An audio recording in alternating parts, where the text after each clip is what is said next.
and advised the people of the East Central State to lay down their arms and return to the fold. It is not enough for organizations and individuals to ask the federal government to cease hostilities while ignoring the evil intentions of the rebels. I honestly believe it is in the true interest of the Igbos that they return to the fatherland. I am satisfied that all other Nigerians have learned the lesson of our most recent history and the current civil war. And I pray to God that there will never be a repetition. You see, contrary to popular belief, the Biafran government was much more than just a rebel military force. General Ojukwu also assembled a group of elite writers and artists who were tasked with cultivating nationalist spirit at home and also spreading Biafra's message on the world stage. Political cartoons were put up all around the country, pushing simplistic interpretations of the causes of the war and demonizing not just the Nigerian military, but the Nigerian populace at large. On the international stage, notable members of the Biafran apparatus, such as Chinua Achebe and Gabriel Okara, publicized the plight of the Biafran people. They regularly denounced the actions of the Nigerian government and spoke about the atrocities they had witnessed in the country. The Biafran story became front-page news, and more members of the international community began to call on their own governments to take action. On the 29th of May 1969, Bruce Mayrock, an American student at Columbia University, set himself on fire at the United Nations headquarters in New York in protest of what he believed was a genocide against the nation and people of Biafra. He was pronounced dead the very next day.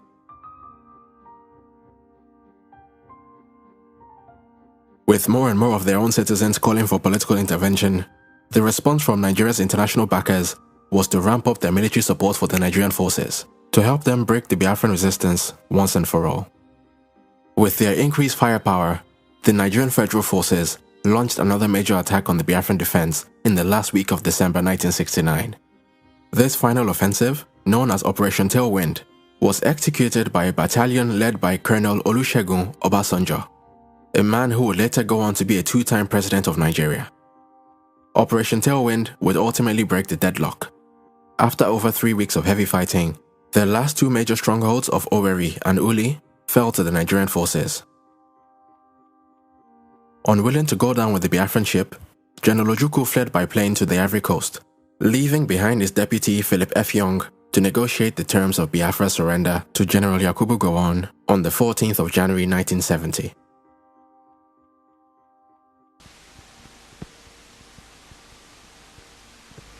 The so-called rising sun of Biafra is set forever. It will be a great disservice for anyone to continue to use the word Biafra to refer to any part of the East Central State of Nigeria. The tragic chapter of violence is just ended. We are at the dawn of national reconciliation. Once again, we have an opportunity to build a new nation. You will have heard that my government may seek the assistance of friendly foreign governments and bodies, especially in the provision of equipment to supplement our national effort. There are, however, a number of foreign governments and organizations whose so-called assistance will not be welcome. These are the governments and organizations which sustained the rebellion. They are thus guilty of the blood of thousands who perished because of the prolongation of the futile resistance. They did not act out of love for humanity. Their purpose was to disintegrate Nigeria and Africa and impose their will on us.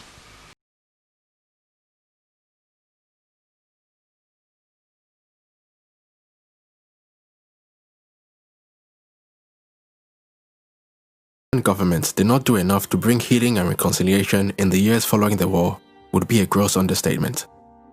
Even the federal troops that were deployed to assist in the resettlement of the survivors of the war would be accused of taking advantage of the people that were there to help.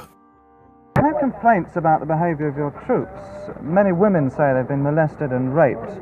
Men say their property has been taken away from them, looted. Do you know anything about this? I don't think that is true. To say general looting and raping and the rest of it, that couldn't be true. You know, in every war, there's always one or two odd soldiers who will behave in the out of the general pattern. And well, I won't deny that there will be cases of this. And you do realize that it's not very easy for officers to be there all the time to check this type of thing. But everything is being done to keep the soldiers out of the villages, out of the roads, out of the towns. But here in the centre of this town, Phil, I've personally seen soldiers taking household gear away from people's homes, loading it onto trucks and driving away. A sergeant major stopped one truck and made them take some stuff off.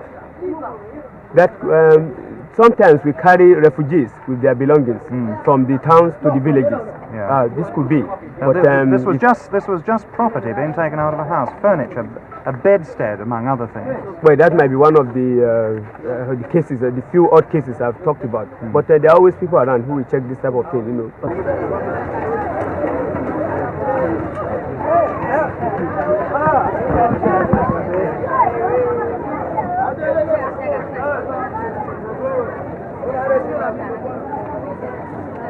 Have the federal troops behaved badly since they came here? Have they beaten people? That's seizing of their things. Seizing of their properties. They seize property? Properties, and they're forcing some girls and ladies. They are forcing them. Forcing themselves on girls yes, and ladies? Forcing them.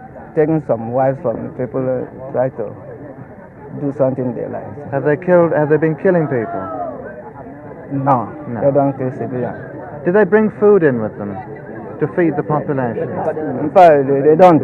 We are starving since 3 days now. We haven't taken anything. You are hungry? We are hungry. Very, very. Even my children, you can see them in the house now, lying down. Nothing to take. The Biafra money, when we give them, they say no. The Biafra money is of no use. It's unused.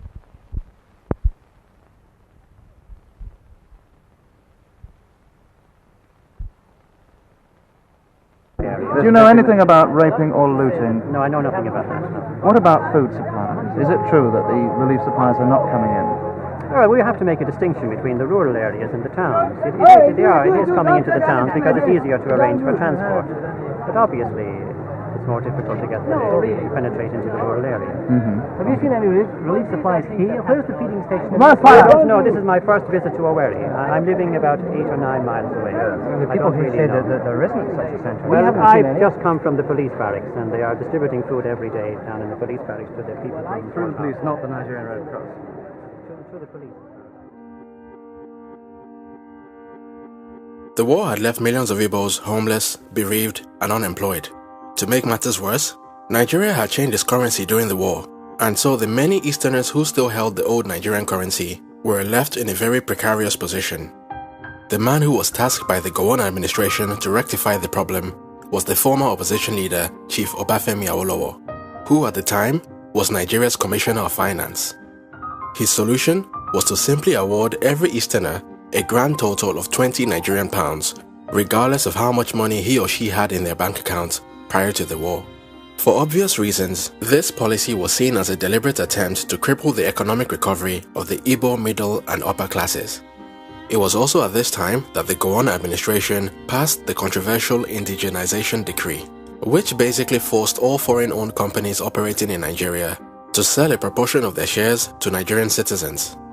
With many Igbos left with just 20 Nigerian pounds to their name, the main beneficiaries of the indigenization policy were the wealthy Yoruba and Hausa Fulani elites.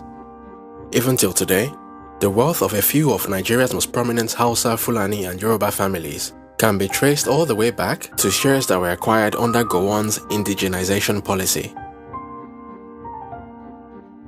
A whole 50 years have now passed since the end of the Civil War, but the ghost of Biafra continues to haunt the Nigerian state. Just 1 year after the death of General Ojukwu in 2011, a group known as the Indigenous People of Biafra, or IPOB for short, became the latest among several post-war Biafran secessionist movements that have tried to lead a second Biafran breakaway. The response from the Nigerian government has again been very heavy-handed, showing how little has been learned from the mistakes of the war. The IPOB leader, Nnamdi Kanu, has been arrested and harassed numerous times by the Nigerian state, which has only helped to energize his base and build his cult-like following. The Biafran question now occupies a menacing position in Nigeria's political terrain, and with each passing day, it is becoming very clear that the Nigerian government can no longer continue to sweep the matter under the carpet. The IPOB are not the only independence movement threatening to break the Nigerian Union. The oil-rich Niger Delta region, which despite being the source of Nigeria's wealth, remains one of the most underdeveloped regions in the country, has for many years been riddled with militant separatist groups such as the Niger Delta Avengers and the Niger Delta Greenland Justice Mandate. Similarly, for many years, a number of groups in the Yoruba heartlands have been calling for the creation of a separate Yoruba state that would be known as the Oduduwa Republic. The one thing that unites all of these groups is the strong belief that nothing has really changed since colonial times. In other words, the only group that still has a vested interest in the continuity of the Nigerian Union are the northern elites. And in all honesty, it doesn't take a rocket scientist to understand why this view is so prevalent. There is no doubt that a breakup of Nigeria would most likely lead to economic ruin for a lot of rich and powerful northerners who could potentially find themselves left behind in a landlocked country with no access to the sea, no oil revenue, and a large undereducated population, of which an estimated 50% of women have no formal education. When Frederick Lugard created Nigeria back in 1914, it was arguable that he had no idea how badly the Nigerian project would turn out. But what has become very clear over a century later is that Nigeria in its current state just does not work. For a country as large and as diverse as Nigeria, the concentration of power in the Nigerian federal government is a recipe for disaster.